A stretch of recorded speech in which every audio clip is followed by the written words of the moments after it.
Praise the lord. ఎడారిలో సెలయేర్లు. మే 15. ఉన్నతమైన మేఘములలో ప్రకాశించు ఎండ ఇప్పుడు కనబడకయున్నను. యోబు 37:21. మేఘ ప్రపంచం లేకపోతే మన ప్రకృతికి అందం లేదు. ఇటలీ ప్రాంతంలో ఆకాశం ఎప్పుడూ మేఘాలు లేకుండా బోసిగా ఉంటుందట. క్షణానికి ఆకారాలు మారుతూ ఆకాశంలో హుందాగా తేలే మేఘాలకు ఉన్న అందం ఖాళీ ఆకాశానికి ఎక్కడ వస్తుంది? మేఘాలు లేకపోతే భూమంతా ఎప్పుడో ఎడారిగా మారి ఉండేది. మానవ జీవితంలో కూడా మేఘాలుంటాయి. నీడనివ్వడానికి, సేద తీర్చడానికి, ఒక్కోసారి చీకటి కమ్మించడానికి అవి కూడుకుంటూ ఉంటాయి. తేజోవంతమైన కాంతి లేని మేఘాలుండవు. దేవుడే అన్నాడు, నా ధనస్సును మేఘాల్లో ఉంచాను.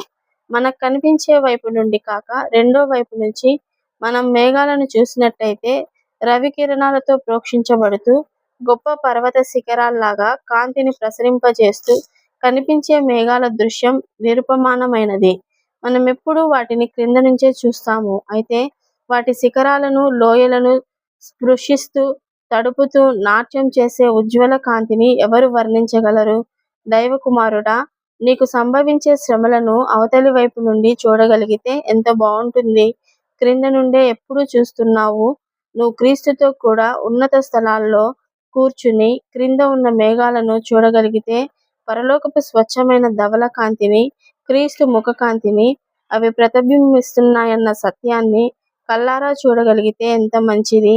అవి నీ జీవితం పైన దీర్ఘమైన నీడల్ని సృష్టిస్తూ ఉన్నా నువ్వేమీ నిరుత్సాహపడవు. ఒక్కటి గుర్తుంచుకో, అన్నిటినీ తొలగించి శుభ్రపరిచే దేవుని గాలులు ఈ మేఘాలను కదిలిస్తూ విడగొడుతూ ఉంటాయి.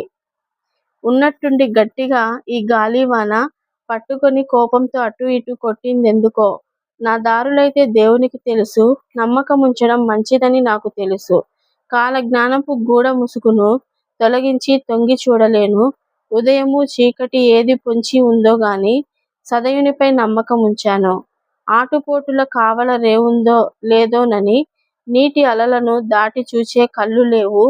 నాటికి నేటికి దేవుడు నా తోడని పాట పాడే నమ్మకం మాత్రం ఉంది.